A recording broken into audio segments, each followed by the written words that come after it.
Ops. Bakit ngayon ka lang? Ang labas mo sa trabaho alas 6. Anong oras na? Alas 10 na. Late ka ng 4 na oras. Sabihin natin yung biyahe mo 1 oras. So mayroon ka pang 3 oras na late. Anong ginawa mo sa 3 oras na yan? Ha? Nag-overtime lang kasi kami sa trabaho. Overtime? Sinong niloko mo? Tumawag ako sa trabaho mo at hindi ka nag-overtime. At saka bakit ka may baon-baon na sexy na damit? Akala mo hindi ko alam? Sinusuot ko lang naman yun pag nag-practice kami. Practice ba ka mo? Bakit nakita ka ng friend ko?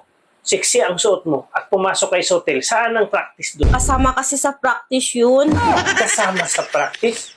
Bakit lalaki ang kasama mo? Partner kasi kami sa practice para sa Christmas party namin.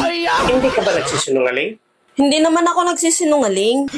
Isa sa mga barkada ko ang nagtatrabaho sa hotel na pinasukan nyo. May narinig silang tunog galing sa kwarto nyo. Anong tunog yun? Ungol lang yun. Kita mo na. Naglalaki ka talaga. Huwag mo sabihin practice yun. Oh, nag-ring yung phone mo. Sagutin mo na. Baka yan yung lalaki na kasama mo sa practice.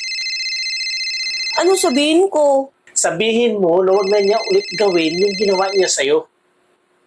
Kasi magkakagulo lang tayo niyan eh. Hello?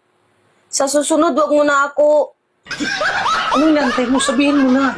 Wag mo na daw akong pakialaman ha sa susunod. Hindi. Sabihin mo sa kanya kung anong ginawa niya sa'yo, banggitin mo para hindi na niya uulitin. Sa sunod, wag mo na daw ako dilaan ha.